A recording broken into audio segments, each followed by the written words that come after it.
Greetings and salutations, moppers, and welcome back to the Great Ace Attorney Chronicles. Last time, we started the cross-examination of Judge Jigoku, where he really insists that Gregson did not die at his in his cabin on the ship,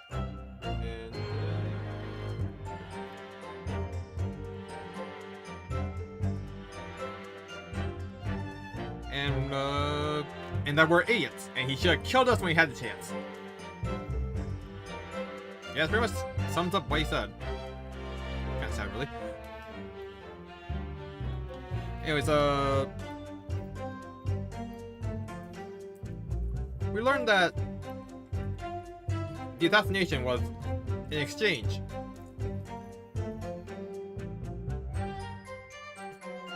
Britain sends their assassin to Japan to get the kill off, and then if they get caught, they get sent back because of diplomatic immunity, whatever.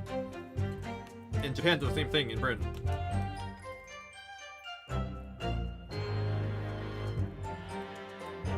Pretty effed up. Alright. Let's continue on. Alright. And he's insisting that he had no way to smuggle a corpse off of the boat, because all luggage is checked. But we know, according to Professor Nikotova, as the Minister of Foreign Affairs, he is exempt for that check. And he had a very large suitcase. That's the wrong picture.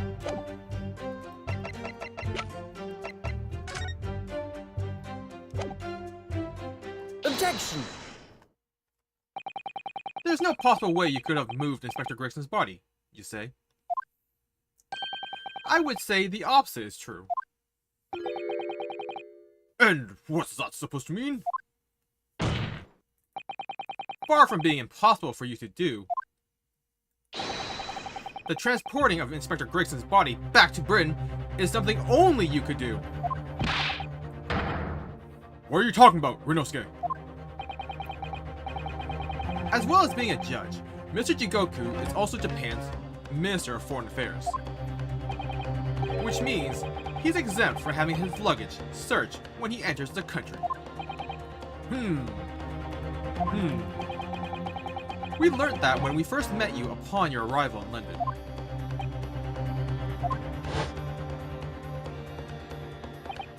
Well, all those passport checks and luggage searches at the border took rather a lot of time. I must say, I'm very envious of your ministerial status. You didn't have to go through any of that, did you? Huh! I knew you were jealous! Ha ha ha ha ha ha!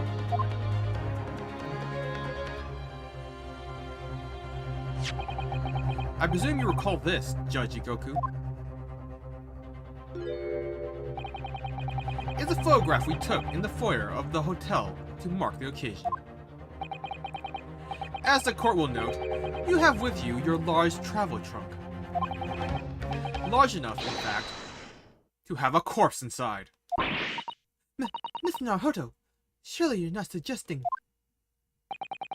I'm afraid I am. Yes. 3 days ago, when we were chatting innocently with the new arrivals from Japan in the hotel, the body of Inspector Gregson was just meters away from us. Inside Judge Jigoku's trunk.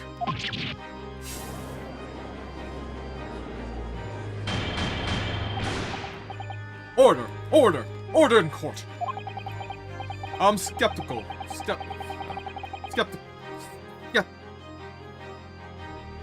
I'm skeptical, counsel, that a grown man's body could fit inside even the largest travel trunk. It could. Because I happen to know that the witness himself, a man of considerable size, fits inside his trunk.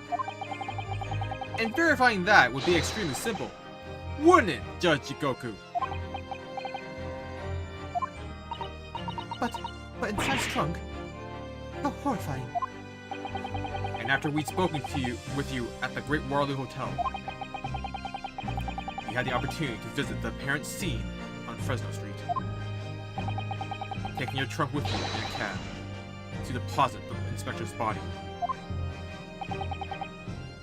I don't have to listen to this nonsense! Dr. Gory, the coroner who examined the body, has confirmed the possibility. She's acknowledged there are signs that steps may have been taken to disguise the true time of death. The onset of the body's decomposition could have been delayed by storing it in a refrigerator. Counsel, as I remember explaining yesterday, refrigerators of the requisite size are few and far between. Yes, I'm sure they are. But one place they're certainly found is on large ocean liners. Such ships are equipped with electrically refrigerated cold rooms to keep food fresh on their long sea voyages. And the SS Grouse is no exception. Professor Nikotoba told me about it only yesterday.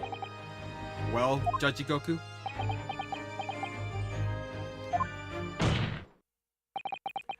However much you prolong this debate, you can't eliminate the truth. All the evidence points to you being the killer.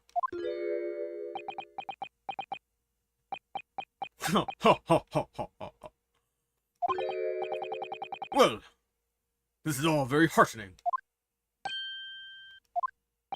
I can see that it was a wise move, letting Asogi and you embark on this study tour. What are you talking about now? Oops. Logical reasoning, of course. All court proceedings will be built on logical reasoning in the new century. And I can see that you've both laid firm foundations for that already. Mr. Goku, please, stop diverting attention from the issue at hand. The defense has made an accusation against you. How do you respond? Respond? There's really no need for me to respond, is there? Why ever not? Because before you can even begin to answer the question of when the victim was killed, you must first establish one key fact. Where was the victim killed? It's quite logical. The actual scene of the crime. The prosecution's stance is unaltered. The killing took place on Fresno Street when the gunshot was heard. As the accused, Barack Van Zeeks shot the victim at point-blank range. Since no tangible evidence exists to disprove the prosecution's claim at this time, the defense deductions amount to little more than an elaborate fairy tale. I'm afraid that's how the logical reasoning the British are known for really works, young stripling. Stripling? It is stripling, right? The victim was shot in that little room on Fresno Street and died instantly. I'm afraid it's the prosecution's claim. That's the only fairy tale here. How can you say that? Quite simply, because that claim directly contradicts a certain piece of evidence in our possession. Wait, what? Okay, I'm a little lost in this one. Very tantalizing, counsel. I think you had better explain yourself to the court, don't you? The prosecution claims that Inspector Gregson died instantly when he was shot at the scene on Fresno Street. But this evidence clearly contradicts that claim. I don't quite have anything logically sound right now.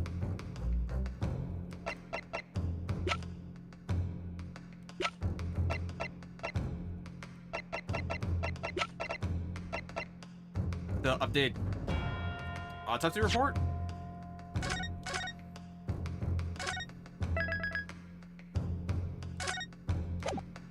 Because we haven't used that yet. But he did just mention it, so I'm not sure if that's valid. Take that! Nope, that is not it. The Japanese really are a curious breed. To proffer an argument with such conviction, only to present such nonsensical evidence. Perhaps my Japanese friend Friends, inexplicable thinking is why people talk of the mystique of the East. In case you hadn't noticed, I'm not the only Japanese around here. Do you even have a mirror? The court is not interested in the mystique of anything. You'll be penalized accordingly. Was the victim killed in the room on Fresno Street? Or was he moved there after his death? There's one piece of evidence we have that shows the answer to that question surprisingly clearly. Perhaps you should try to present the correct one this time then, Mr. Naruto? Are you going to try again? Can't you hold your hand steady enough to point it out? The prosecution claims that Inspector Gregson died instantly when he was shot at the scene on Fresno Street. But this evidence clearly contradicts that claim.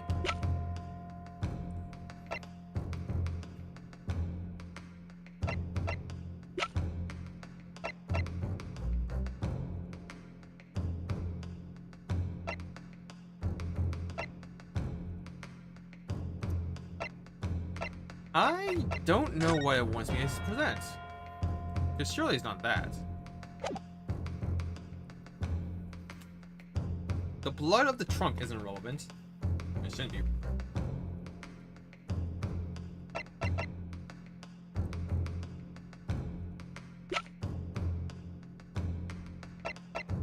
Kuruma's damage only indicates that Asobi was there. The small component can be attributed to him being jujutsu thrown around at the cabin.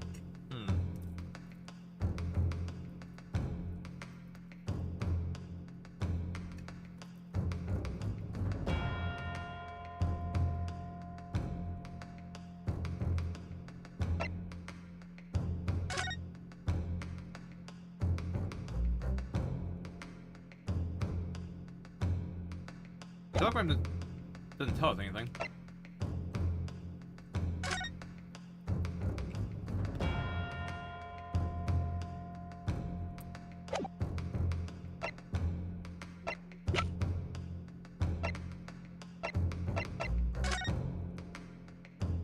Holmes, need help?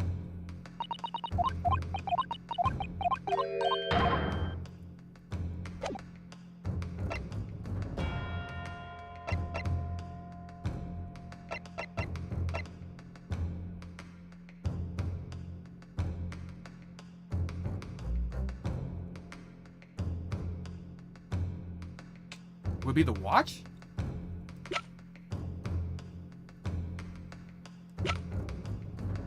Take that! Nope, not the watch.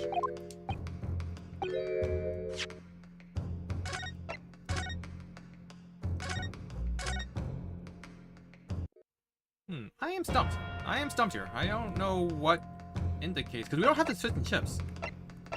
Because the fish and chips would indicate that it would start rotting before he passed away.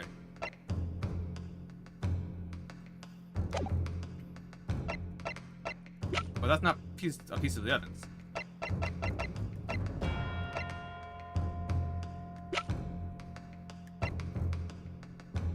Yeah, I don't know what they want. I don't see the line of reasoning here. To the guide.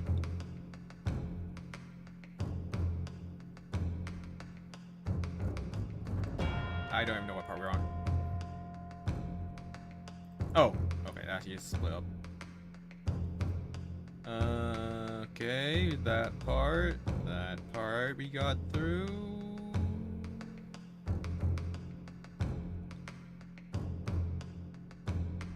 Wait, really?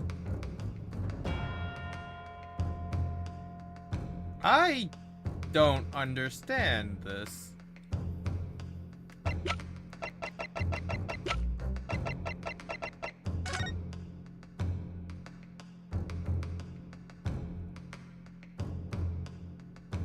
Is it because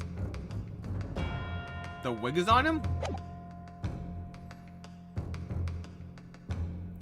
It says to present the photograph of the victim, but I don't understand why.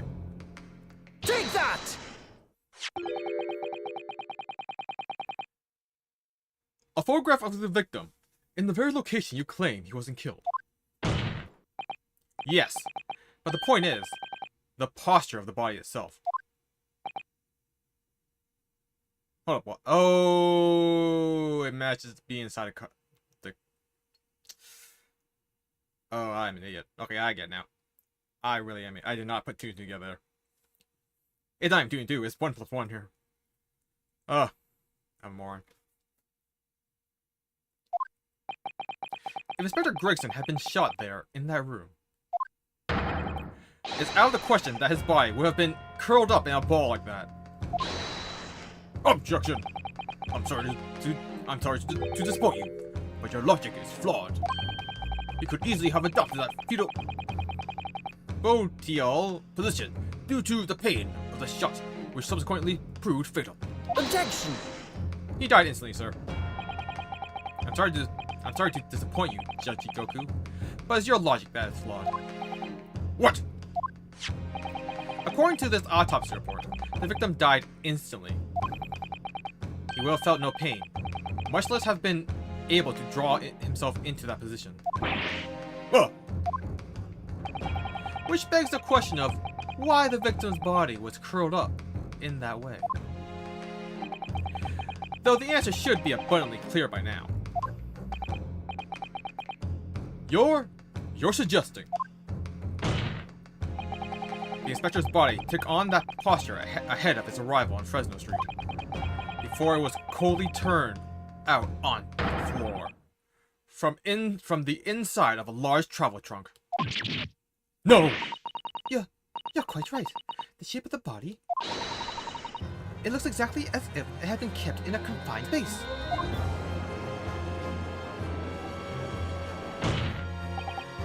Judge Goku, present your trunk for examination. I believe it's very possible that it will contain traces of the victim's blood. Ugh.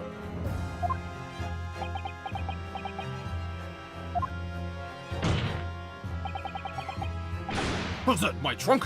I refuse. What? On what grounds? Government secrets. Yeah. Pulling that card. I'm the Minister of Foreign Affairs from the Empire of Japan. I shouldn't have to put up with this treatment just because of some stripling's baseless accusations.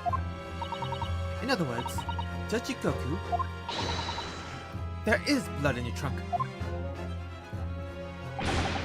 I decline to answer that. As the Minister of Foreign Affairs, I have privileges.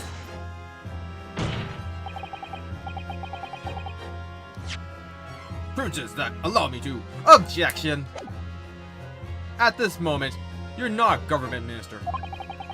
You're a witness in a trial in Britain's highest court. I don't care who you are or what your status outside this courtroom might be. You will not withhold information. Nothing is more important than the truth.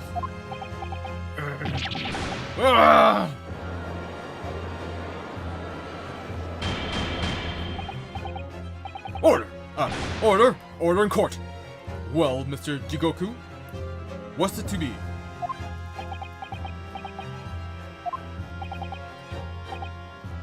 You can't be serious. You did it?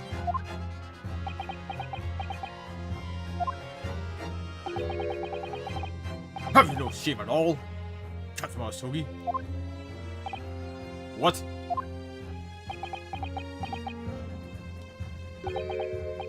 Very well. I admit it. I did bring the inspector's body into the country. Inside my trunk. Exactly as postulated by the defense.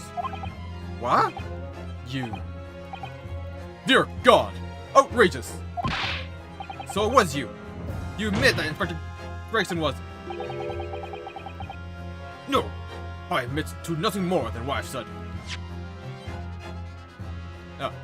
So it was you. You admit to Inspector Gregson's murder. No! I admit to nothing more than what I've said. It's me, Ansagi. Of killing the man, I certainly have no recollection. What on earth is that cryptic statement supposed to mean? I merely disposed of the inspector's body, which was left in my cabin, in order to avoid unwanted attention. As the judicial sister over there pointed out, I had no chance to throw it into the ocean. So, I decided my only option was to bring it into Britain with me and dispose of it somewhere else. You can't still deny it. If you didn't do it, then who on earth did kill the man? As you know, there was one other person in my cabin that night. He had the opportunity. And moreover, he'd already accepted a mission to take the inspector to life. Oh, That's right. Who else could it have been? It was you, Kazuma Sugi. You.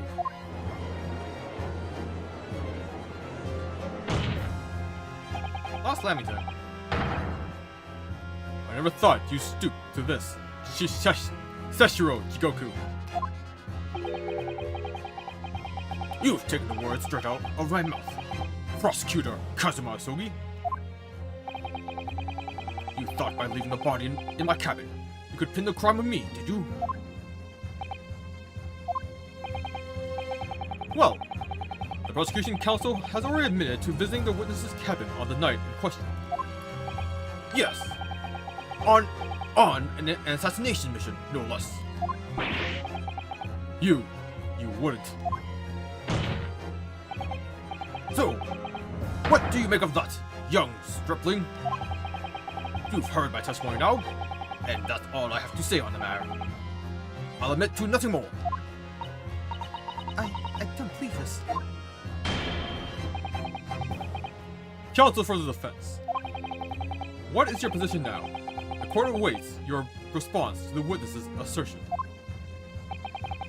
The assertion that on the night in question, the victim's assailant was in fact Mr. Kazuma Sogi. This isn't the dead end it seems to be. The answer's right in front of me. It comes down to Jikoku or Kazuma. Both of them had the opportunity to kill Grayson, but only one of them didn't. And I'm just a step away from proving who. Very well. The defense is ready to respond to this assertion put forward by Judge Jigoku. The idea that the victim's murder could have been committed by Prosecutor Asogi is...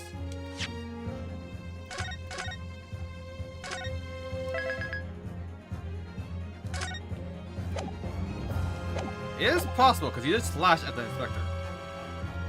For some strange reason.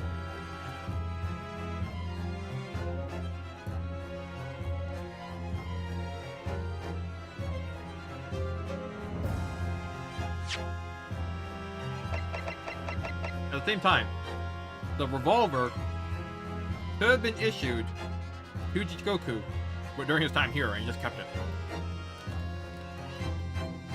That's why I didn't have a serial number.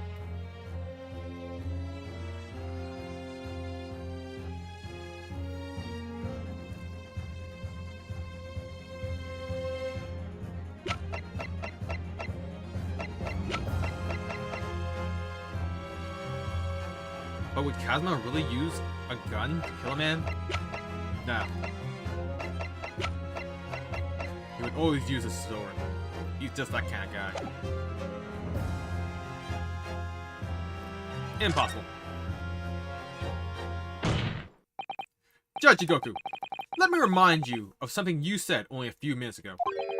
You claim that logical reasoning is the future of the judicial process. It is, no question. Well, logical reasoning can prove something here. Namely, that it would have been impossible for Prosecutor Asogi to commit the crime. What?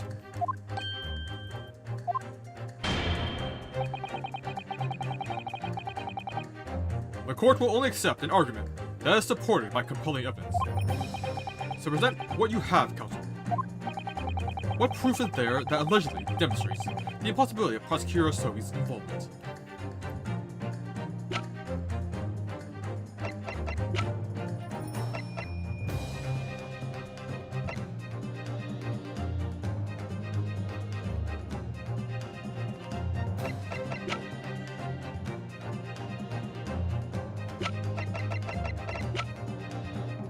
crime present the sword.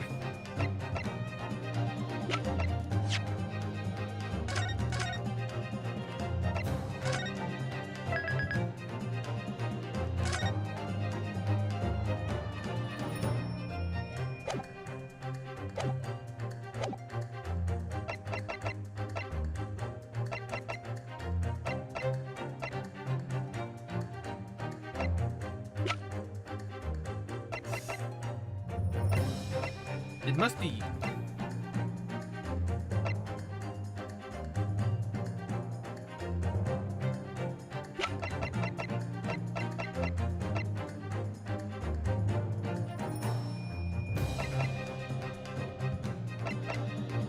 What proves that he wasn't there?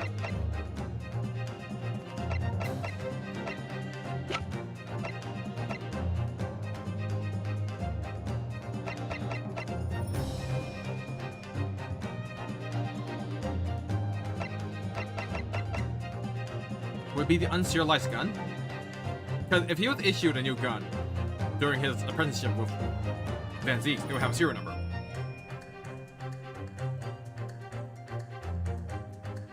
So the only one who could possibly have done it is someone who was with the force earlier. But it could be explained by being Van Zeek's gun. Van Zeeks might have also had the same generation gun?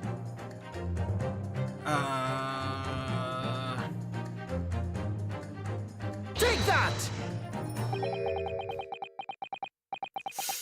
You're making the evidence weak here, Rinosuke Naruhodo. Sorry? Every piece of evidence has a role to play in arriving at the truth. They're not playthings you can toss around the courtroom for entertainment. Yeah, okay. Never mind the evidence. You're about to make me weep, Mr. Naruhodo. Oh no, I can't upset Susawa-san, or I'll end up being upset too. No member of the crew was on sentry duty outside the first-class cabin nearly all the time. So as long as the guard was there, it would have been impossible to fire a shot without being heard. And that very much narrows down when the crime could have been committed.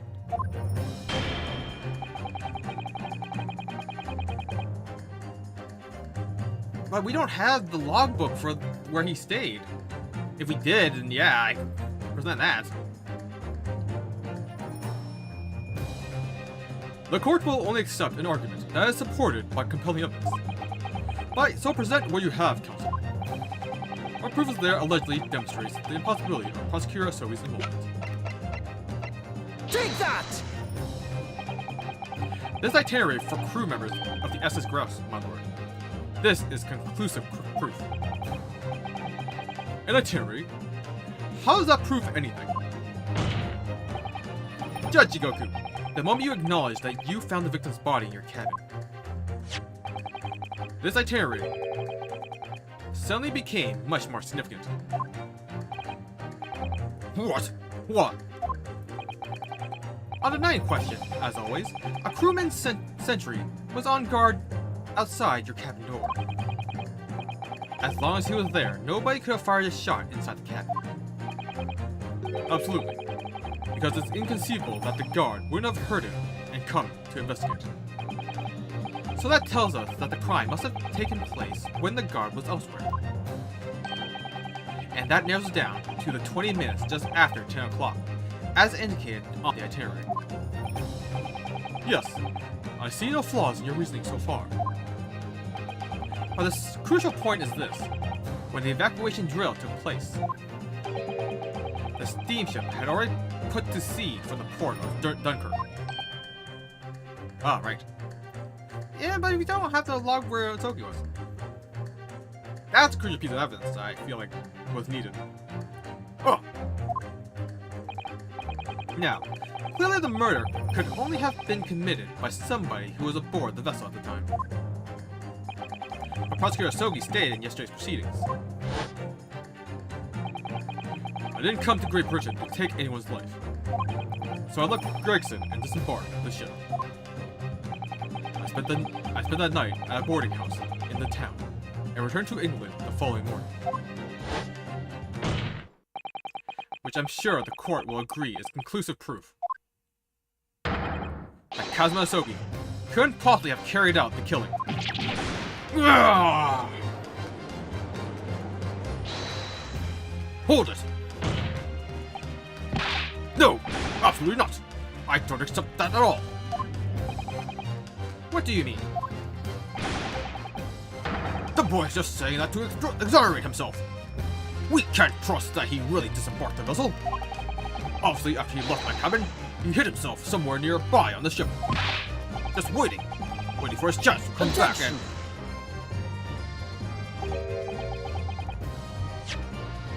and finish the objection. No, that's out of the question. Isn't it, Kazuma? As the defense rightly recalls, I disembarked the vessel and spent the night in a boarding house in Dunkirk. And as I said yesterday, I signed my name in the accommodations register book. All extremely easy to verify, and undeniable proof. No, There's no escape this time. You can forget that you're a judge or a government minister. It's time you gave the court an honest answer. As a common man.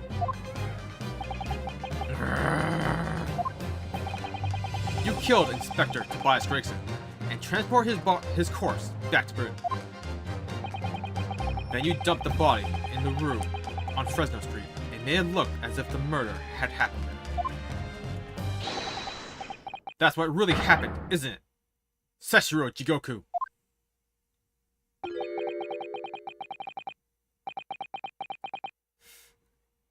It was a damn trial 10 years ago. That's when it all happened. Looking back now, my fate was decided that day. I was doomed already. Ow.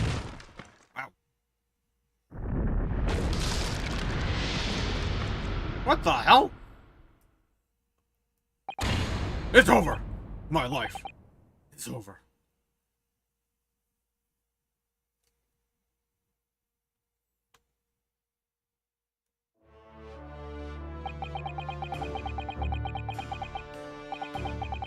A British assassin to eliminate a professor in Japan. A Japanese assassin to eliminate a detective in Britain. Both assassins will use diplomatic immunity to evade conviction and return safely to their homelands. The assassin exchange request arrived from Britain about 1 year ago. Though it was hardly a request, it was a demand. And for that, you decided to recruit Mr. Asogi. But things didn't go according to plan. The chosen assassin never made it to Britain. And you found yourself unable to dispatch a replacement. Because I was already on my way to Britain at that time in Kazuma's place. And that left me with only one option for carrying out my obligation. To eliminate the mark myself. Personally. Of course, there was but a single opportunity for me to do that. The International Forensic Science Symposium, I presume? That's right. I decided it would be safest to carry out the plan before my arrival in Britain. So I enlisted the help of my British counterpart. And made arrangement for a pretext that would take the inspector to Dunkirk. To lure the man in, he was given a sham mission by the Reaper. What? The Reaper? But there's only one person who could have done that. The mastermind of the entire operation. The Reaper himself. So, that means that the assassin exchange was... It was all planned by the Reaper. I'm not at liberty to say anything about my British counterpart. Anyway, the inspector accepted the Reaper's mission and dutifully infiltrated my cabin on the steamship. But it was all a trap designed to lead him to France and end his own death. Oh, how awful. It was past 9 o'clock when I returned to my cabin from the dining hall that evening. I didn't give him time to attack me. I choked him until he lost consciousness. But there was a guard just outside the door, so I left it at that for the time being. Even the slightest noise might have aroused suspicion, so I bided my time, waiting for the 20 minutes after 10 o'clock. I had intended to finish him by strangulation, but moments before I had the chance, he suddenly came around and went for me in a reckless move.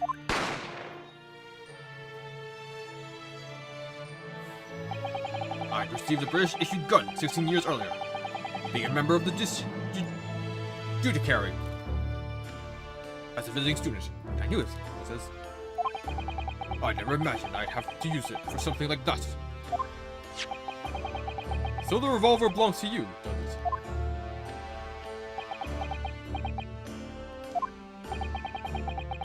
Then the victim was killed inside your cabin on the SS Grouse. Which begs the question of why you arranged for his body to be discovered in the room on Fresno Street.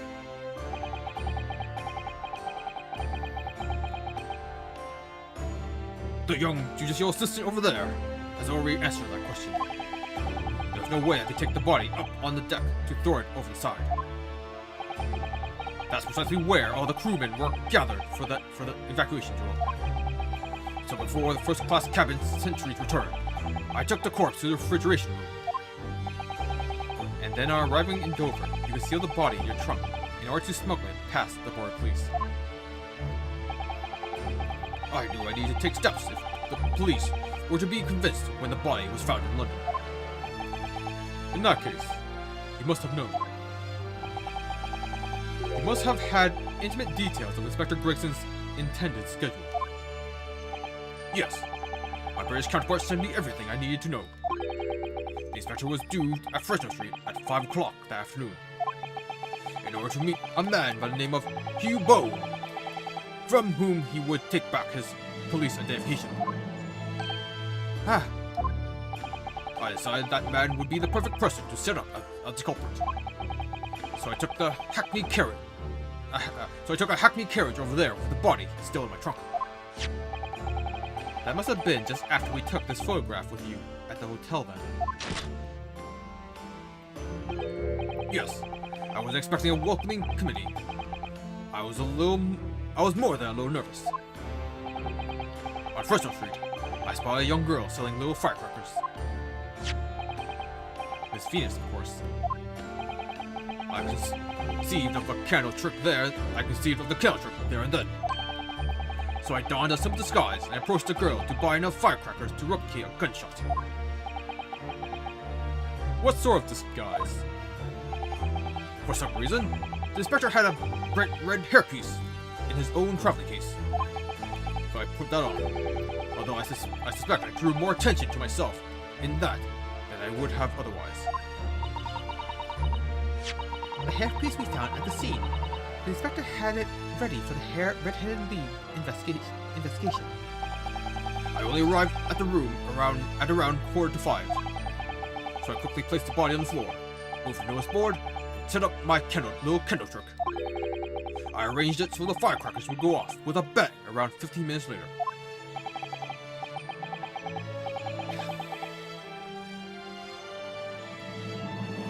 So that Mr. Boo, who was due to arrive at 5, would walk straight into a trap. Except, at the last moment, I made a careless blunder. What was that? I imagine it was the bag of fish and chips. Ah!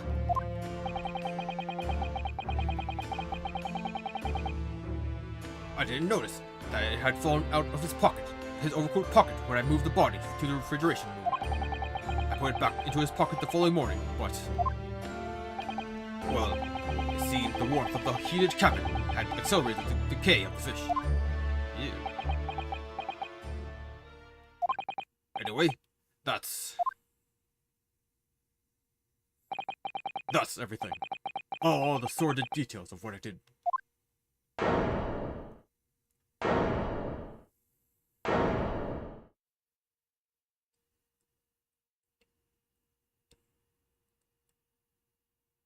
Well, this is gonna be a early stream. I've heard enough. We've arrived at the truth about the murder of one of the country's most capable and respected police inspectors. The witness will be tried in the coming days for a crime of such a vile nature. You can expect the most severe penalty.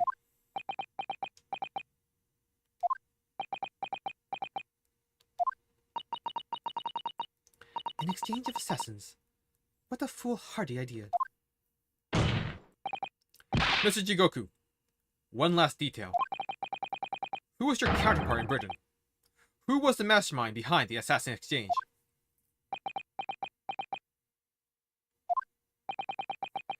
Nothing you can say now can make matters any worse for you. Just tell us. Enough! I've already told you that I cannot say.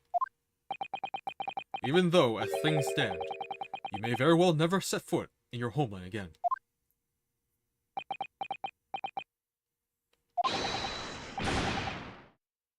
What are you waiting for? Can't we get this over with now? It's finished. All of it. I'm finished.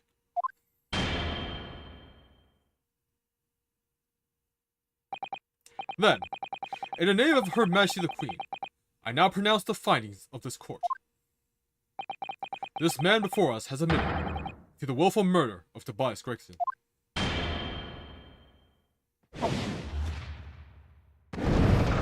Freaking magic.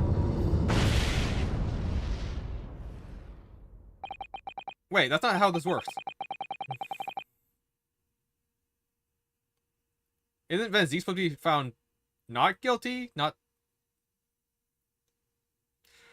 Sessho Jigoku, it is the opinion of this court that you should be found guilty. And may I remind all of those present of the strict confidentiality demanded by this closed court.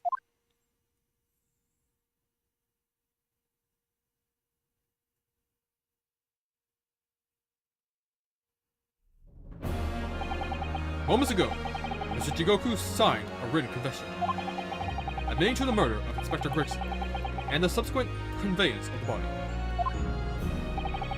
In short, the defendant's innocence has therefore been established beyond doubt.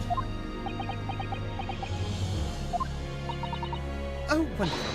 Well done, Mr. Naruto. Yes, thank you. Is something wrong? Just a little trouble. By Solace. The true identity of the Reaper of the Bailey, and this extraordinary assassin exchange. We do remain in the dark about these mysteries. However, insofar as the indictment brought against the defendant in this trial, we have reached a conclusion.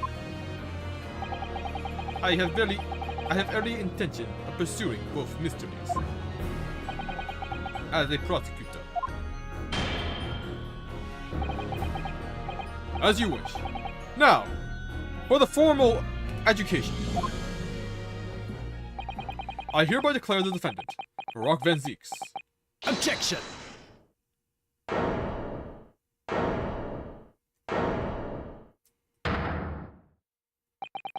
The prosecution calls for an education to be deferred. Counsel. The accused's innocence hasn't been fully established at all, and therefore, it would be wrong to deliver a verdict at this time. That is the prosecution's unwavering position. What? But Judge Ikoku has already confessed. Nevertheless, Barack Van Zeeks has committed crimes for which he must be punished. Well, it would appear you have information that the court needs to hear, Prosecutor Soki. Certainly, The murder of Inspector Gregson was actually carried out by Seshiro Jigoku. But it's clear from the witness's testimony that he was coerced into complying with the plot. Into the sick, merciless assassin exchange. That may be true, but... So what I want to know is, who coerced Jigoku? Who was pulling the strings?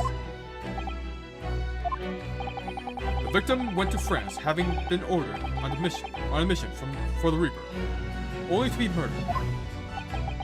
In other words, the mastermind behind the assassin exchange is someone in a position to give such an order.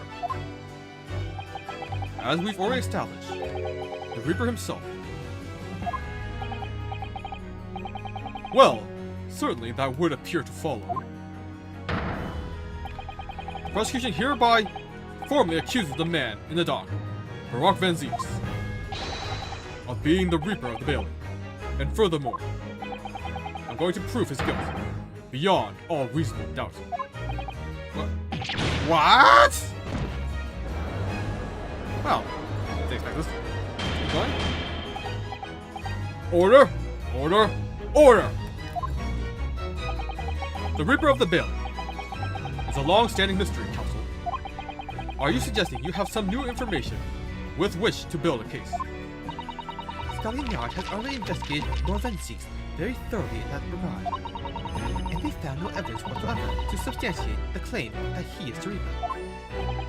Perhaps, but circumstances have now changed. What do you mean? It's already been established that the assassin exchange was negotiated with Jigoku by the Reaper himself. Which means we now have a new line of questioning by which to identify definitively the man's identity. That is the prosecution's intention here. I must say I'm surprised by quite how tenaciously you appear to want to besmirch my name.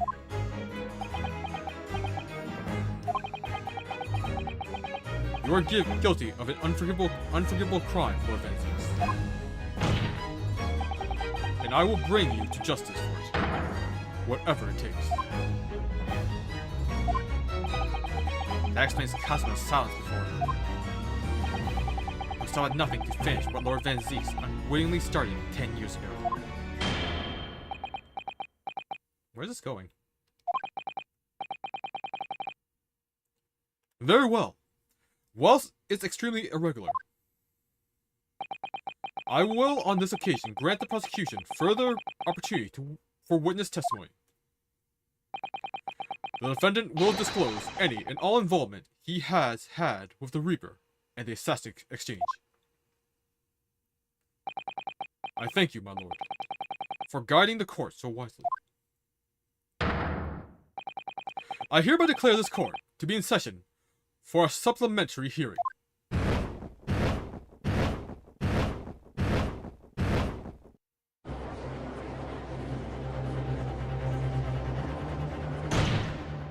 When did he... Play, turn a blind eye to the discourtesy as I verify that this vile and unremitting accusation has ensoured the contents of my hallowed chalice.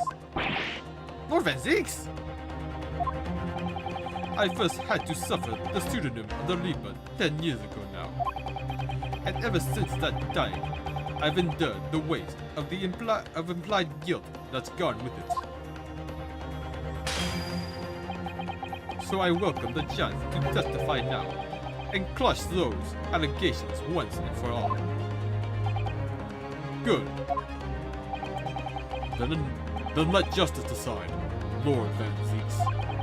The prosecution seeks to begin building his case by calling the accused to the stand as the primary witness, in order that he may answer the accusation brought by the prosecution that he is the Reaper of the Bailey. And what says the defense? Putting the defendant in the witness stand can be extremely dangerous. And Kazuma-sama is so emotional at the moment. He's not thinking logically. You're right that he's not himself. But I knew it would be like this. and I came here today determined to face him through whatever might arise, as a lawyer and as his friend. Then that's what we must do. The defense has no objection, my lord. Very well, defendant. You will take the witness stand and give formal testimony on the subject of your involvement with the Reaper and the assassin exchange. As you wish, my lord. Witness testimony. The Reaper and the assassin exchange. I've never taken the life of another, nor have I instructed another to kill. I've been investigating the truth behind the Reaper for years, and I was aware of Gregson's involvement. That's the reason why I went to Fresno Street that day, and how I came to discover the body. The point is, no common thread exists between myself, Gregson, and Dr. Wilson. Clearly, therefore, there's no reason to suspect me of being behind the assassin exchange.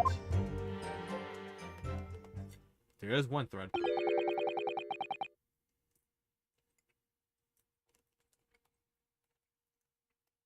Give me a second here. Feeling empty.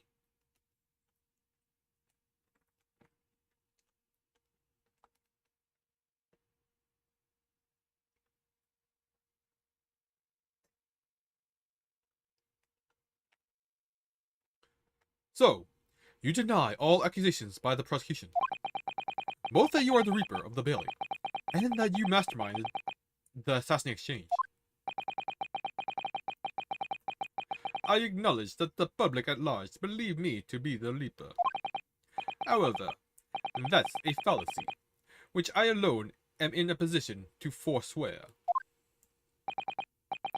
Naturally, the prosecution believes the testimony just given by the accused to be untrue.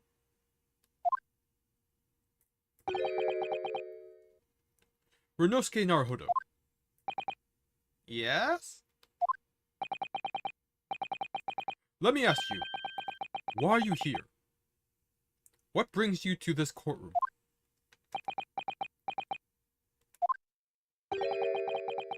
A desire to uncover the truth.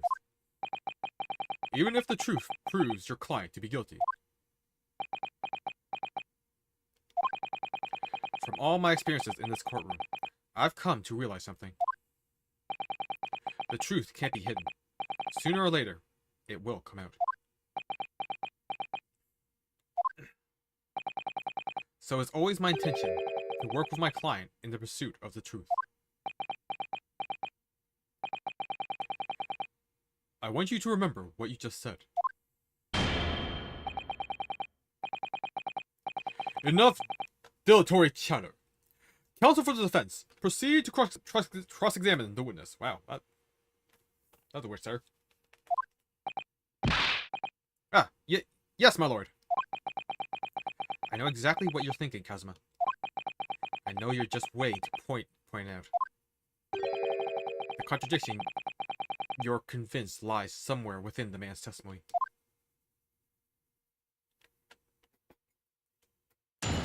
Cross-examination! The Reaper at the Assassin Exchange.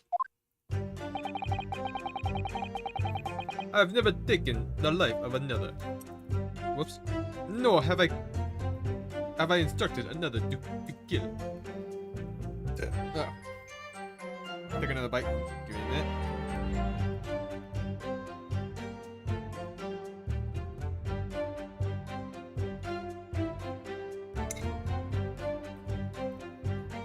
I'm currently eating tiny little hot dogs I accidentally purchased myself.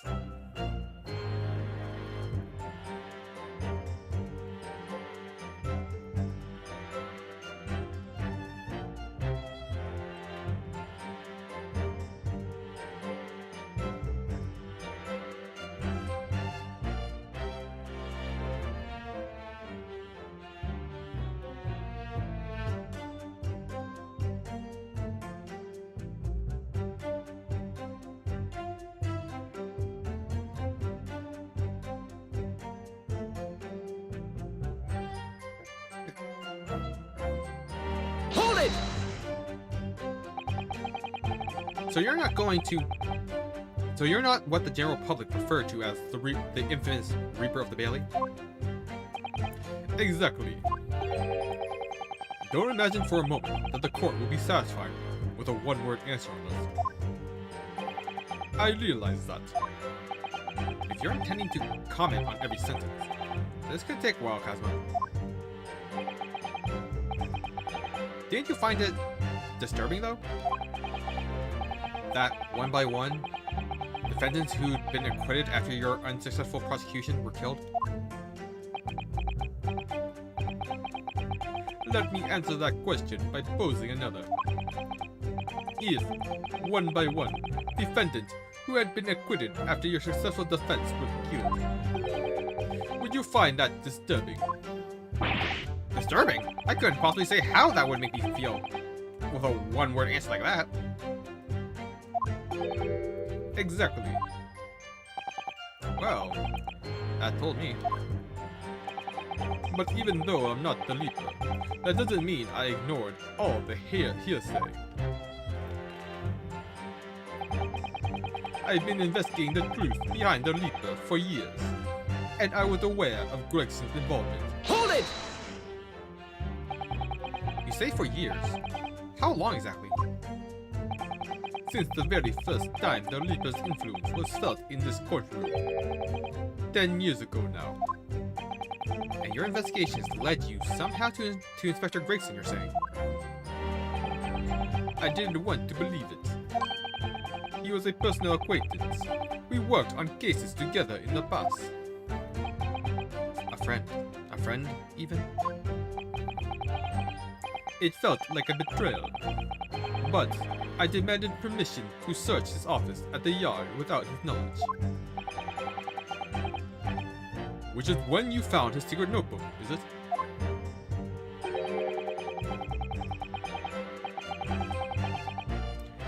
It was when I first learned of the location he noted only as Blouse, and the appointment at 5 PM on the 31st. Though I didn't know the significance of those details at the time. So now we're at the nub of the matter. As it turns out, the significance for me personally was very unfortunate.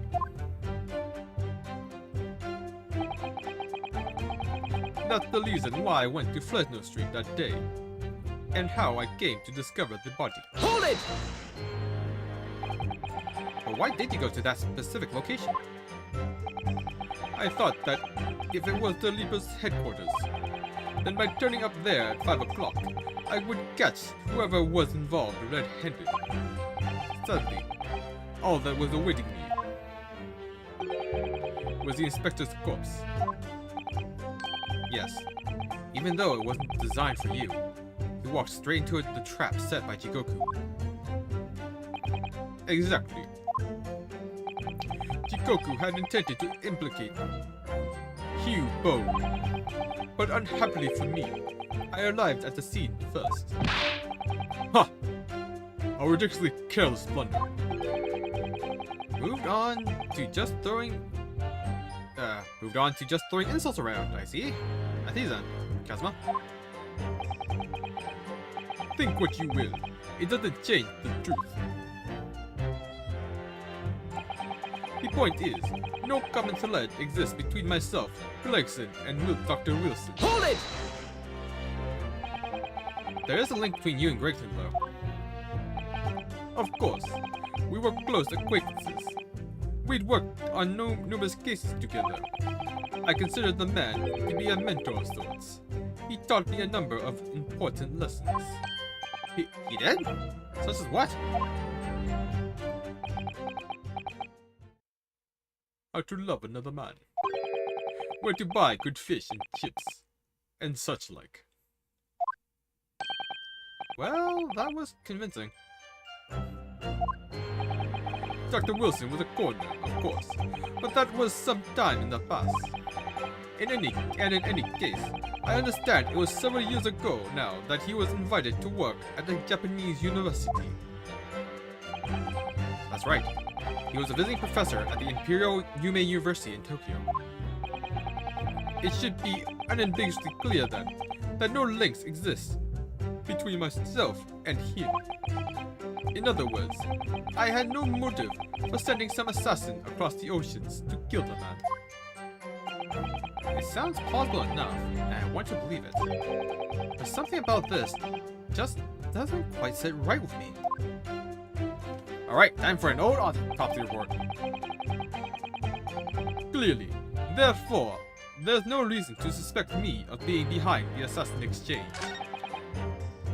Alright, you say there's no common thread between you, Gregson, and Dr. Wilson? I say this autopsy report says otherwise.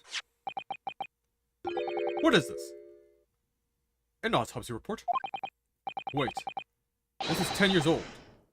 From the autopsy of Lord Clint Van Zeeks. What? My brother's autopsy report. I'm pleased to see the defense doesn't intend to run from the undeniable truth.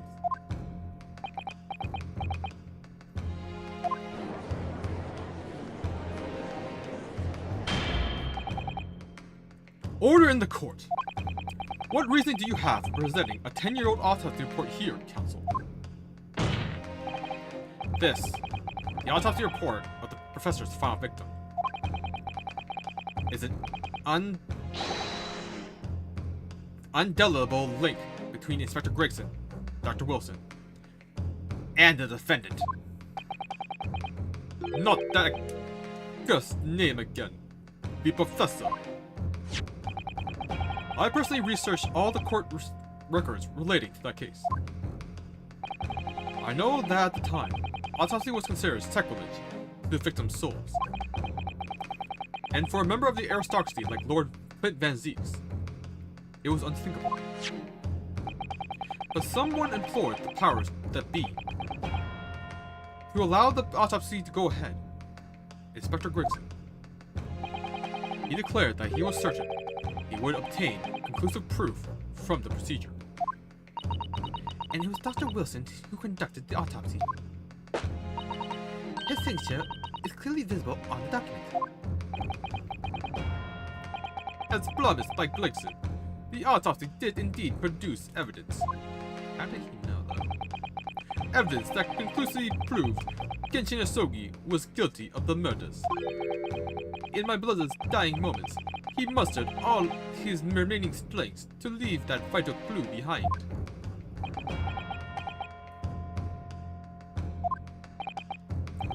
Indeed, that was the key to indicating the professor for his crimes, and the conclusive evidence that convicted him.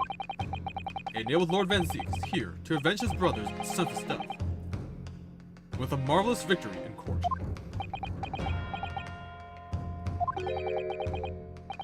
A marvelous victory, was it? I wonder if that's really true. What? Could the same be said if it turned out that the key piece of evidence in question was in fact fabricated? If the inspector, the coroner, and the prosecutor all colluded together to cast an innocent Japanese man as a mass murderer and send him to his death. That's outrageous.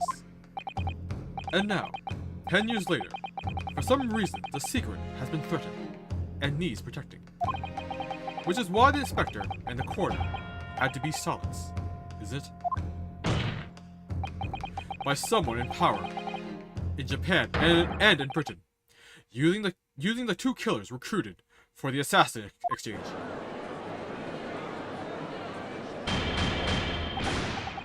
Order! Order at once. 10 years ago, my father was convicted in this very courtroom as a mass murderer, to be sentenced to death. But it was all a sham, and I swore to myself that I'd prove it. Which is why I had to come to Britain. Whatever the cost.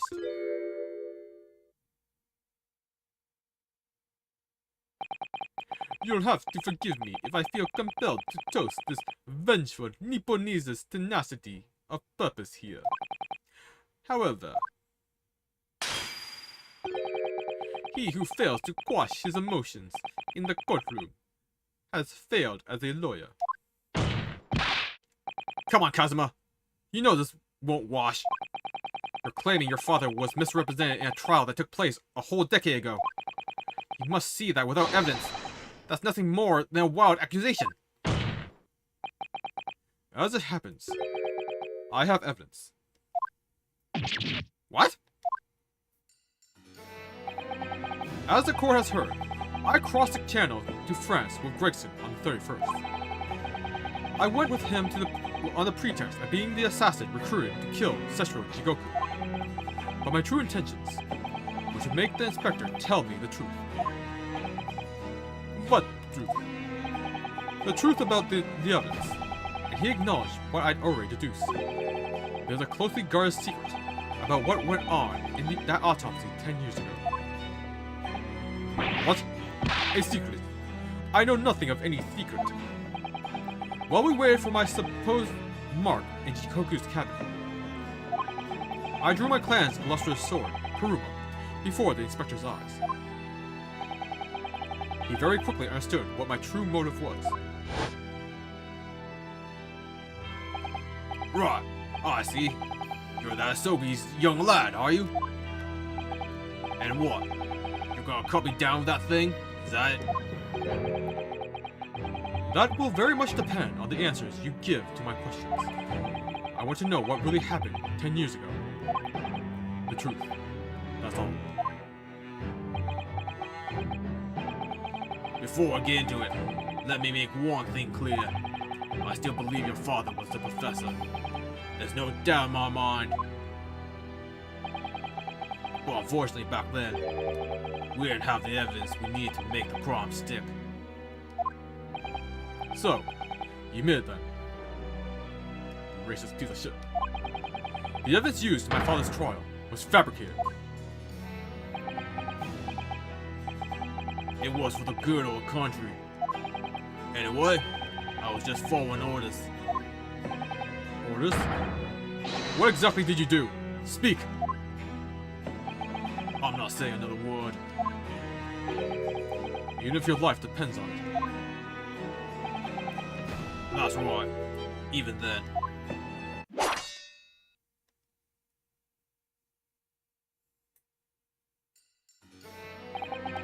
So that's when the tip of the sword broke.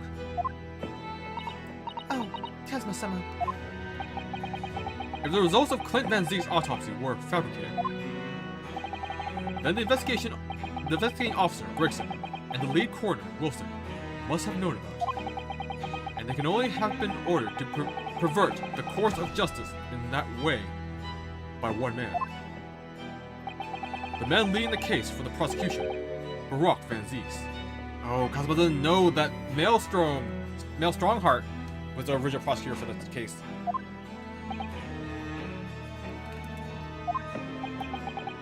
In other words, the defendant did have a cause to organize this exchange of assassins. Exactly. And as was established earlier, it has to have been the Reaper himself who liaised with Jigoku in Japan to arrange the exchange.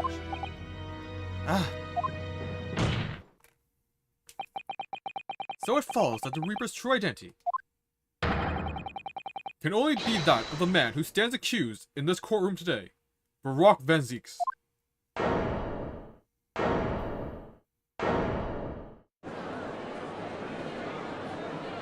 Objection!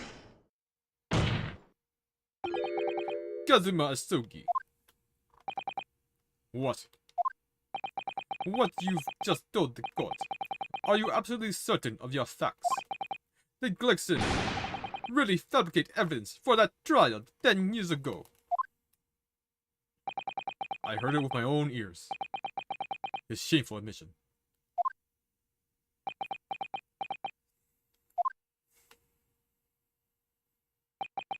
In that case, I know the name of the Reaper. Yeah. As the substitute prosecutor here immediately knows who it would be. What? Lord Van Zeeks? I gave no such orders. I know that for certain. which narrows down the remaining possibilities to one: the Queen herself.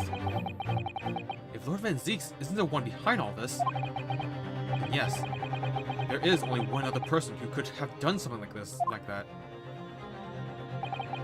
I believe I know who it is too. You? I just had a feeling his name was going to come up. The true identity of the infamous Reaper of the Bailey is Male Strongheart. Take that! The only person who could have arranged the assassin exchange and manipulated the autopsy results is the Lord Chief Justice himself, Lord Male Strongheart. What? Lord Strongheart? Yes, it's true that 10 years ago, the defendant handled the prosecution of the professor in court. But he only took over the case after his brother, Lord Clint Van Zieks, had been killed.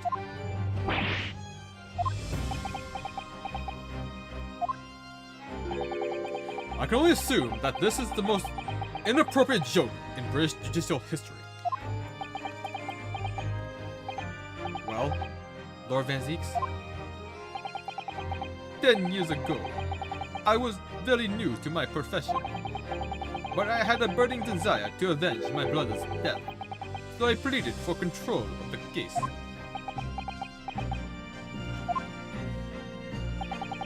The investigation to that point, the supplication of the lords to allow my brother's corpse to be examined, all the evidence I was given, the autopsy reports, it all came from you.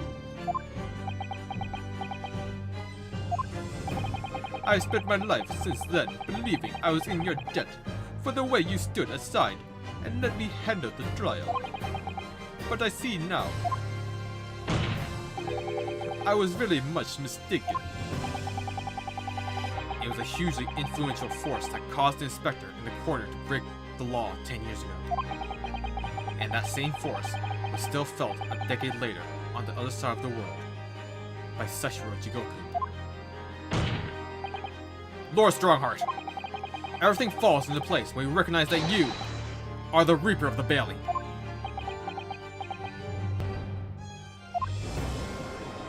You know what I miss? Massive freakouts. The court awaits your response, my lord. This may very well go down in British judicial history, but I assure you, it is no joke. Consider this a formal accusation by the defense. Accuser. It doesn't warrant a response. A formal accuser. Don't be absurd. The defense's claims are utter nonsense. A wild fantasy at best. You're not going to defend yourself? You claim there was some wrongdoing with Lord Clint Van Zieks' autopsy. That's utterly untrue. Objection! But I heard it from Gregson's own lips. He admitted to it. And where is your evidence? What? Gregson's dead now. Unless you were thinking of summoning a ghost to the stand. We just gotta summon Maya. Surely Misty Faye is still alive.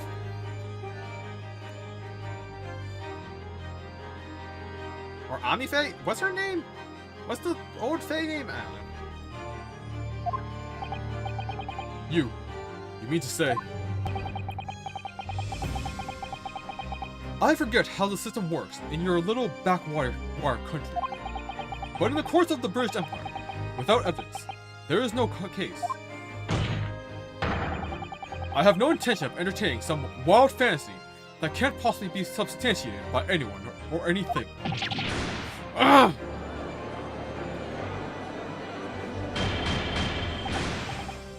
Order! Order in court!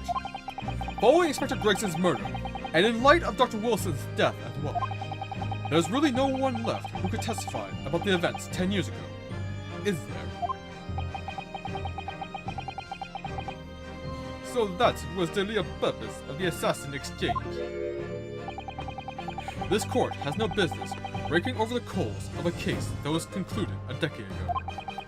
The accusal brought by the prosecution and the defense is categorically denied. I take it there are no objections.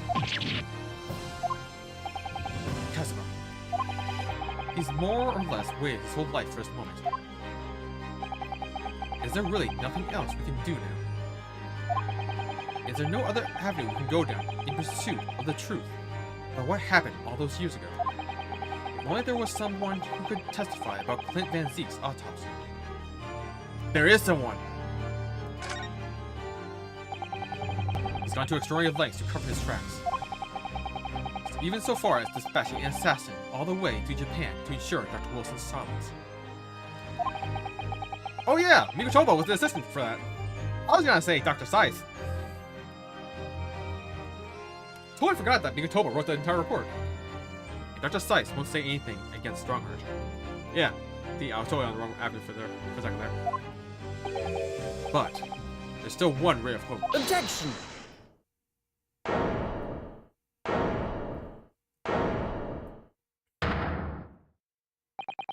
Actually, there is one person who could still testify about that autopsy. Don't be ridiculous. There's no one left. I killed them all. Who, Renosuke? Who? Tell me. Kazuma, Please, this trial can't end. Not yet. I'm not doing this for you. I'm doing it for the truth, because I'm a truth seeker.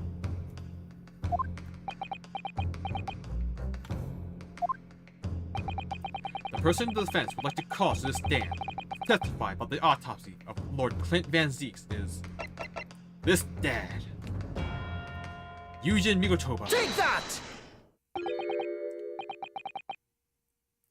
Heaven help us. Another Japanese? Ugh. An expert in forensic medicine, my lord. Professor Yujin Mikotoba, 16 years ago. He came to London with Seshiro Jigoku and Genshin Asogi as a visiting student. And what could his possible testimony tell us? Professor Mikotoba was the primary assistant during the autopsy in question. He was also the person who actually penned the report. Incorrect. The autopsy was carried out by the coroner, Dr. Wilson. The report carries his signature. It was the primary assistant's duty to keep a written record of the coroner's work during the procedure. In actual fact, the coroner merely read over the report at the end and signed it. In other words, Professor Mikotoba witnessed the entire autopsy from start to finish. The defense demands that Professor Mikotoba be summoned as a witness as a matter of urgency. Whatever really happened in that autopsy laboratory 10 years ago is something only he can tell us.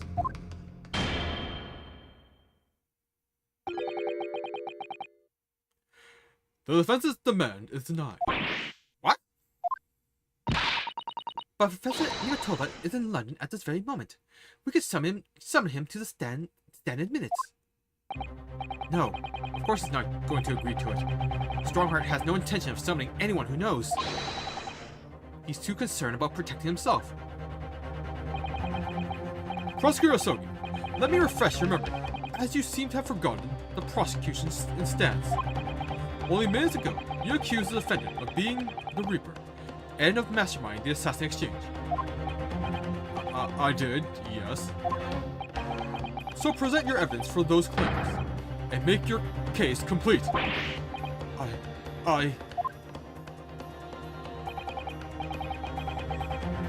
At this time, I don't have the present evidence, but that's exactly why we need witness testimony. The professor case is closed. There are no clues in the distant past that will bolster your argument today. I'm afraid to say, Prosecutor Asogi, that you would appear to be possessed by the spirit of your late homicidal father. Now, as I stated earlier, this court has already reached a conclusion with respect to the matter at hand. Inspector Gregson was murdered by Japanese Supreme Court Judge Seshiro Jigoku. As for any hidden circumstances that may exist, they will be investigated in due course by the proper authorities. Objection! But we all know what will happen. They'll just give the mastermind of the whole venture time to cover his tracks. That'll just give the mastermind of the whole venture time to cover his tracks again. By which you mean me. Your punishment for that contemptible behavior will be decided at a later date. As for you, Prosecutor Sogi, you will be remanded following these proceedings. Willingly, I trust, since you gave your word.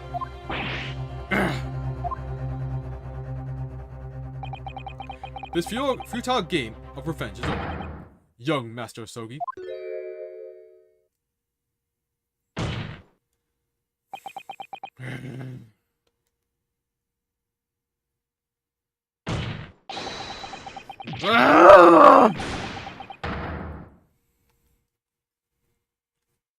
I was screaming, but people might have to hear.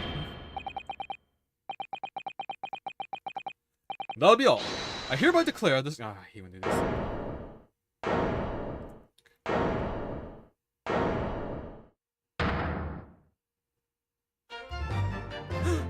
Herlock Sholmes! That'll be all. I hereby declare this trial to be over. Court is. Hold it! Mr. Sholmes! This is no place for amateur detection, Mr. Sholmes. May I remind you that these proceedings are closed to the general public. You will leave the court at once. Objection! Mr. Sholmes was instrumental in the apprehension of the Seshiro Jikoku when he fled from Europe. Before he fled from Europe. The court should hear what he has to say. Lord Mel Strongheart, it's imperative that you refrain from bringing this trial to an end at this stage. Is it really? And why would that be? You need only recall your own words from the opening of the trial to answer that question. If I may, we will stop at nothing to uncover the whole truth behind these disturbing findings. Surely it can't be that the shock of being accused of being the Reaper of the Valley, being the Reaper yourself, has erased that from your memory. Can it? The whole truth, sir, has already been uncovered. It would seem that we have a great many important members of the judiciary present here today. I put it to you, my dear fellows, should the trial end at this juncture? After all, why have you been invited to attend? You're not along to the prevarications of your superiors?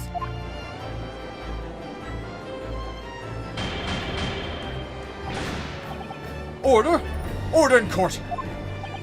It seems to me that we stand before a door that leads to a new era of legal practices. A door that is ajar. Let us emerge from the shadows of the Reaper's decade-long ascendancy. For you and you alone, my dear fellows, have the power to push this door open now. The auditors in the gallery have no rights to express an opinion on court proceedings. Silence. He's right. The judge has absolute authority here. Yes, if he calls the trial to an end, it must end. But will that really do? I sense dark things occurring behind the scenes. Dark things indeed. Is there a single person here who presents what's? Can I read what they said? Is there a single person here present who can honestly say he doesn't sense the same? What's? The trial should go on. Stem the witness. Boss Rod, we need to clear up before so goes in custody. That's right. We need to clear this up before that young Japanese fellow is remanded in custody. My lord, you sure those presents would uncover the whole truth? Vindicate yourself out of this land's accusation. The truth, the whole truth, and nothing but the truth. That's the very foundation of British law. A toast to my dependable colleagues in the gallery. On with the trial. Testify. Well, my lord, you hear the voice of British justice, I take it. I think you'll find it will be rather awkward to silence.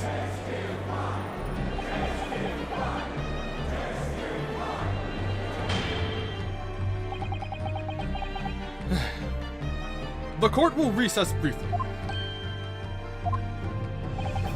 I have no intention of shrinking from these allegations. Bailiff, arrange for the subpoena of the witness at once. As soon as the gentleman arrives at the courthouse, we shall reconvene.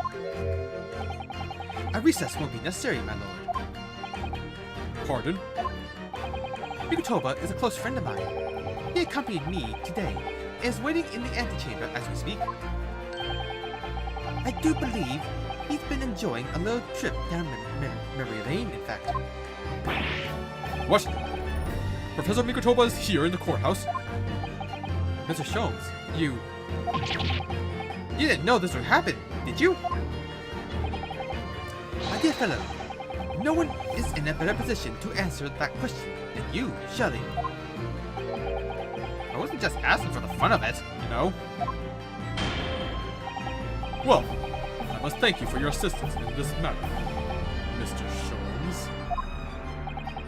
However, you are of no further use here. Kindly leave the courtroom at once. But of course, in truth, I find myself rather busy now as a result of these developments. Mr. Naruhodo. Yes? I trust you have Iris' little lucky charm with you. Absolutely. I still have it. It's still in my pocket. She sends her regards, and a reminder. If you find yourself at a dead end, the ears are at your disposal. Just one tug, if you please. Oh, of course.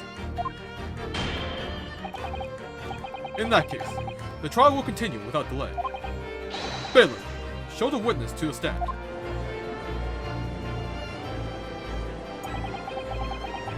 So it's Lord Strongheart. He's the Reaper of the Bailey.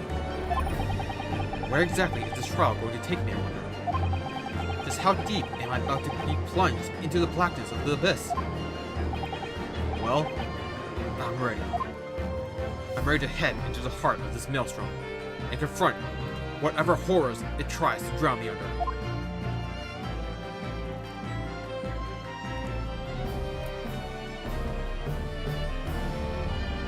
To be continued.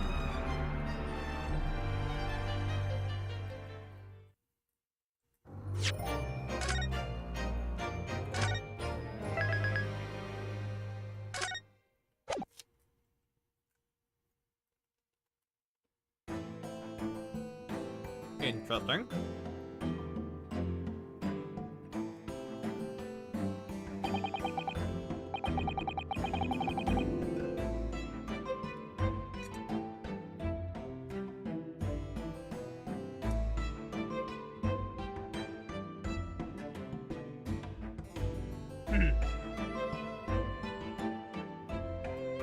Let's finish my snack.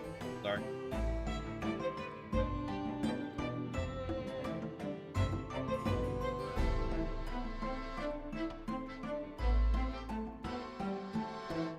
Kind of up.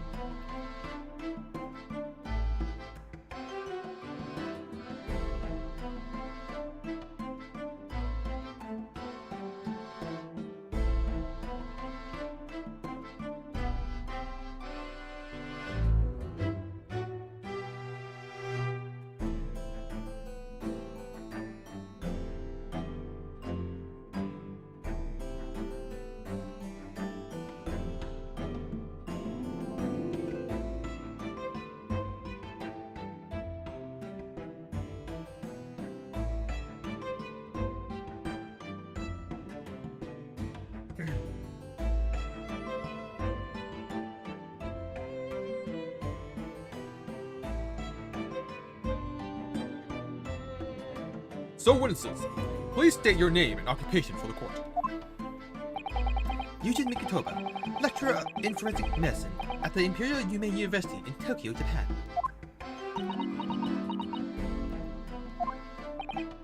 And Professor Mikotoba, the young lady beside you is your mistress, or? Ah, this is Dr. Maria Gori, Scotland Yard's practicing coroner. The daughter of Dr. Seiss, I understand. Yes, Dr. Scythe. I'm afraid I can't tell you why she's here. She just appeared.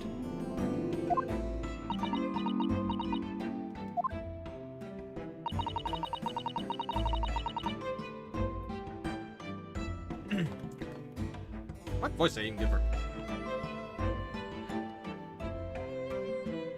You summon this strange Japanese man as a witness to the autopsy. You don't summon Mama. That makes no sense. She was there too.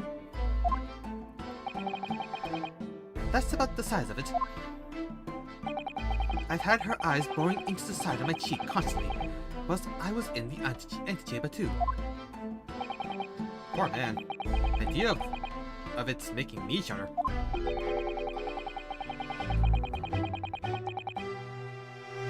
The revelations about Dr. Scythe that came to light some days ago defiled the reputation of the entire judiciary. She was therefore deemed unfit to appear as a witness in today's proceedings. The Ministry of Justice's decision on that is final. Well, we wouldn't want any more perjury to be committed, would we?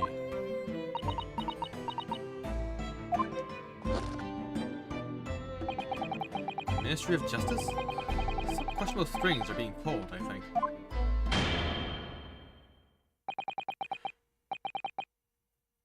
I remember you, Dr. Mikotoba. But I certainly never expected to be meeting you under these circumstances. Yes, it's been a long while, Lord Strongheart. The prosecution understands that you were a visiting student of forensic science in London until 10 years ago. That's right. I studied under Dr. Wilson at St. Sinners. So you were present at the autopsy of my brother, Lord Clint Van Zeeks. I was, yes. I assisted Dr. Wilson with the entire procedure.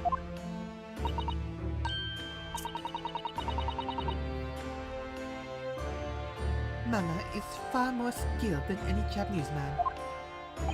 Well, Dr. Wilson asked me to be his primary assistant on that occasion. And this autopsy report was actually penned by you, I believe. Yes. I noted all the doctor's findings, and when we were done, he read through the document and signed it. Well, Mama, as secondary assistant, she wouldn't have had such a good view of all the innards. So, Professor, do you remember Inspector Gregson? Yes, of course. If it weren't for his insistence, Lord Van Zeek's autopsy would never have happened. But he was absolutely convinced that it would reveal the decisive evidence against Genshin, you see. So Lord Strongheart had to entreat the nobility to allow it to take place. Do correct me if I'm wrong, my lord. It was as a result of that autopsy that a mass murderer was apprehended and justice was done. But Gregson admitted it before he was killed. He admitted that the results of the autopsy were fabricated. You were there at the time, so you must testify. You have an obligation to tell the truth about what really went on. Absolutely. That's precisely why I'm here.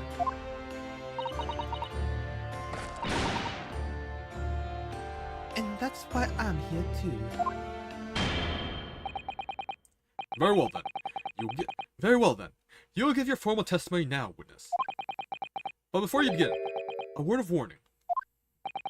Oh? You will state truthfully and accurately what you saw and what you heard at the time.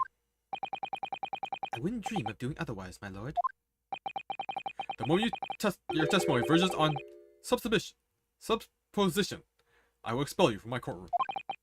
Remember that. Huh.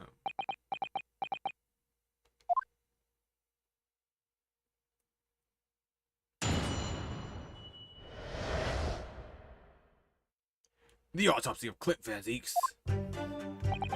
From my own observations, I couldn't say there was any indication of the autopsy report results being fabricated. Having been fabricated, death resulted from a wound made by a Western-style sword, transfixing the heart. That I found a little strange.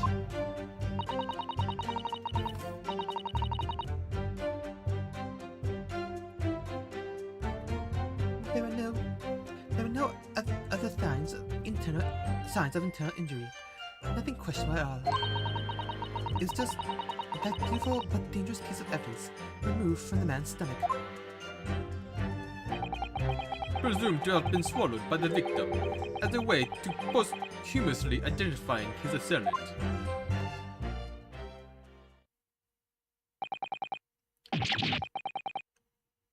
No indication? Nothing to suggest fabrication? Professor Matoba, are you certain about that? Well, nothing I could possibly identify as such, much less swear to in testimony.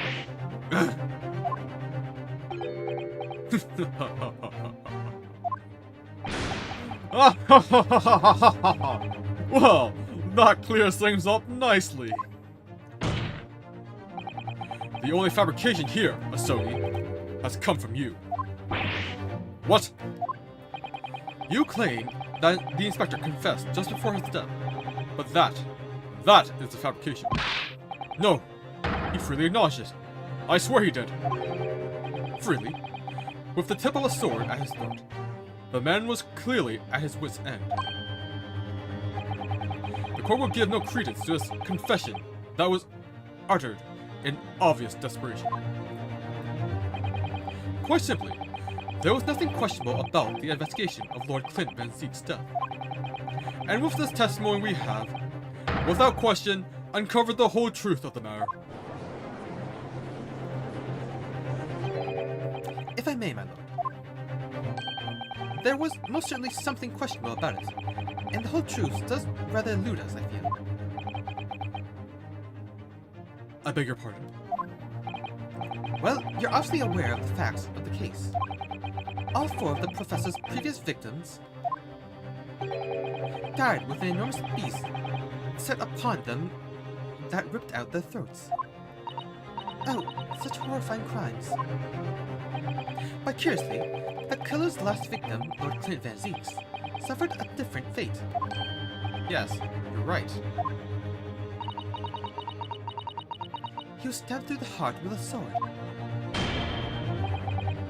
That's enough. I believe I warned you about this, witness. I promised to curtail your testimony as soon as it entered the realm of supposition or speculation. Very well, my lord. In that case, the defense will pursue a conclusion to this during the cross-examination. What? I have the right to cross-examine every witness after testimony. And I fully intend to exercise that right.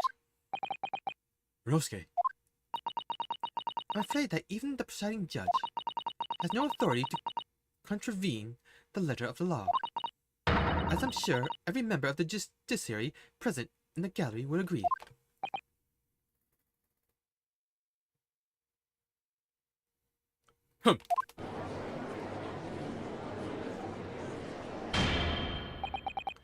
Very well.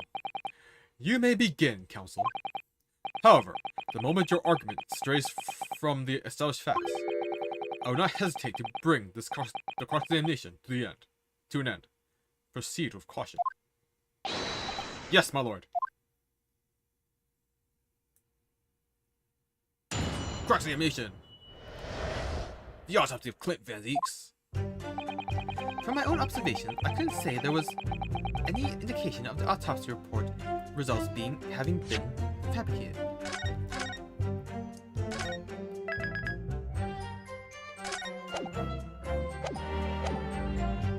Hold it!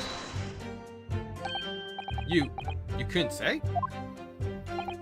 No, sadly not. But then you couldn't say there wasn't any indication either, could you? No, true, I couldn't. I was at Dr. Wilson's side as he performed the procedure, recording what he did. But at times, of course, he instructed me to fetch an implement and such like. Whilst I was away from the operating table, obviously, I could have missed something. And at those times, What was the secondary assistant doing?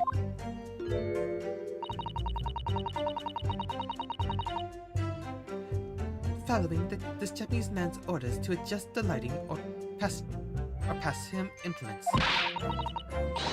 But that doesn't mean Mama wasn't a vital part of the team. Quite, yes. Would you so kindly refrain from staring at my cheek like that? Professor Mikotoba, think! Was there nothing at all that seemed out of place to you? Well, yes, there was, as a matter of fact. Death resulted from a wound made by a Western-style sword, which was fixing the heart. That I found a little strange. Hold it! In all of the previous 4 killings attributed to the professor, the victims were killed by an enormous dog, I believe. Their throats were, well, mauled? Correct. And yet Lord Van Zees was stabbed. Ah, do you mean to say... You think Lord Clint Van Zees may not, in fact, have been one of the professor's victims? There is no bias on which to doubt the findings of the investigations carried out at the time. But Yoshinosuke confessed to all of his crimes upon his arrest. He admitted to having taken the lives of all 5 members of the aristocracy. Yet the beast that was used to carry out the killings was never identified. No evidence was found to suggest that Genshin had ever kept a dog. A true hound of hell.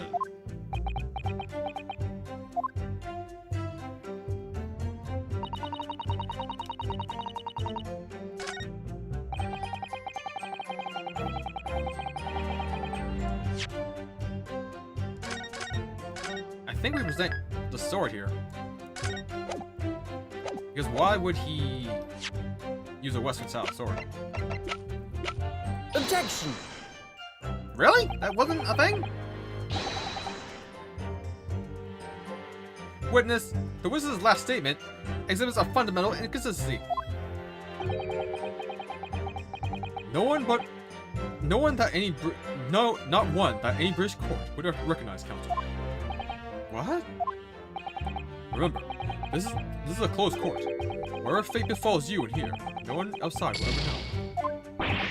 Should I be wondering if I'll make it out of this courtroom alive?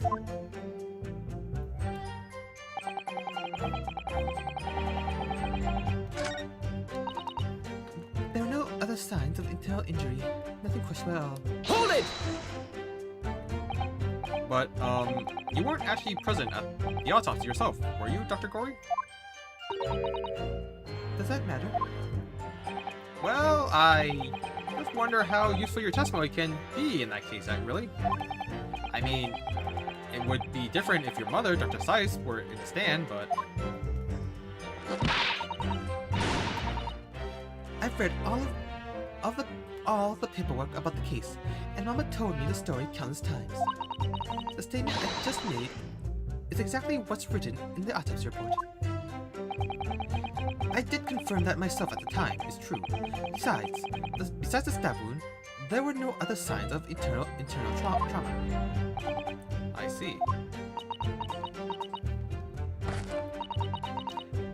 Mama told me all about it. Oh. She said there was nothing of note internally. But they did find an amazing piece of evidence. Something unbelievable. Unbelievable? What do you mean? Come on, Dr. Gory. What was it?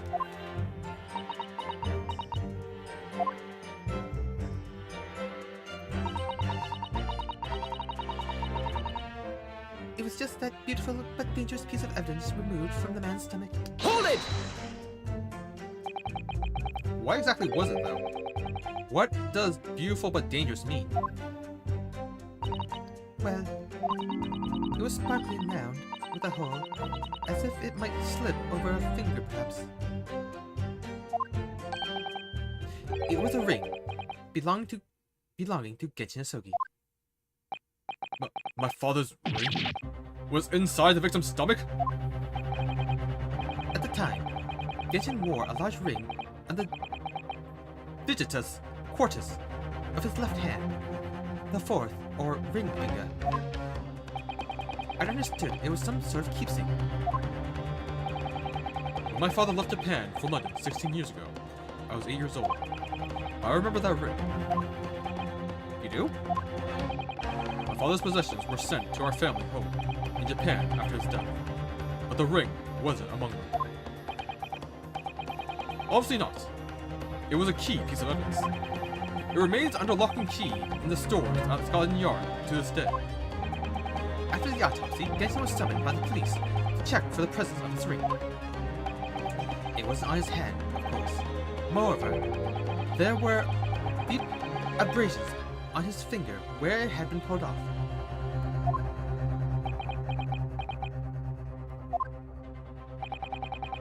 They arrested the man there and then, right before my eyes. How could they?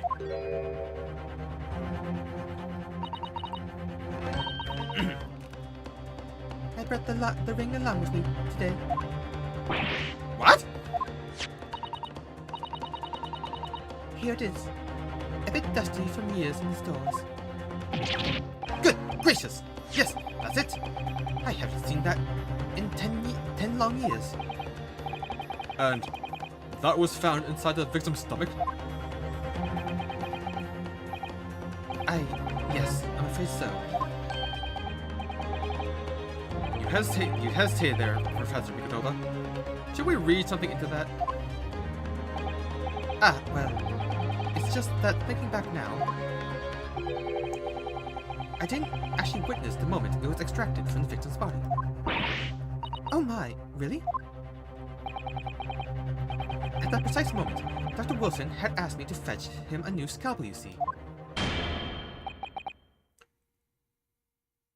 Dr. Gory, the removal of historic evidence from the stores requires my consent, does it not?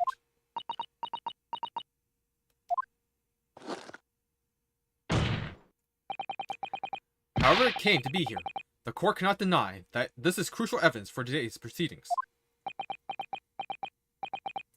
Very well. You may submit it. Mr. Stogi's ring has entered into a record.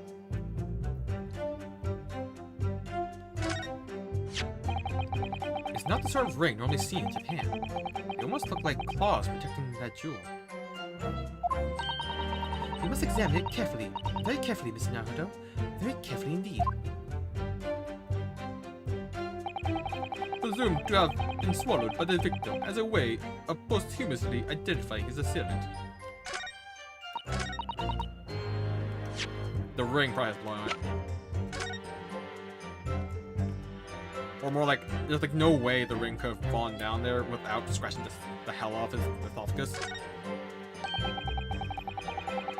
These fat claws are doing a good job protecting the equally fat gemstone in the middle of this ring.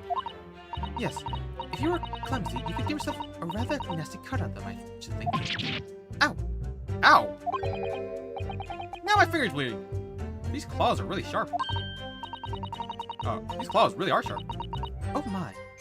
That was very quick clumsiness, Mr. Naruto. Even for you.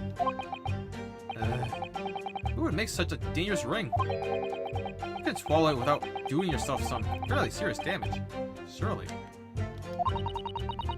A sticky mochi bun of about that size would go down much better. With some red bean paste in the middle. Someone as clumsy as me would probably manage to choke on it somehow.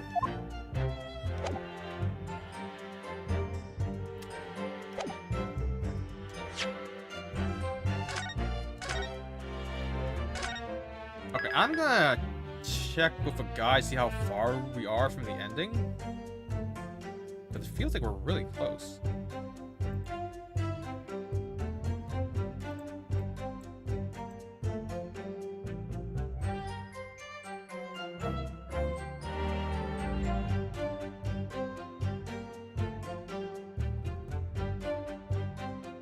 'Cause, yeah, we're at the last part. We probably have like an hour left.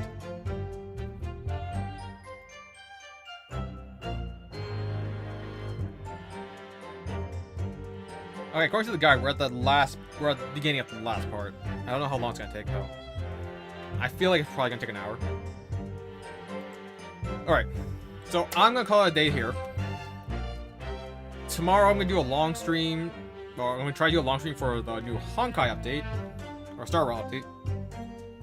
And as soon as we've done that, we'll finish off the mystery of who killed Clint Van Zeeks. Until then, thank you everyone who joined me today, and I will see you all next time. Bye-bye.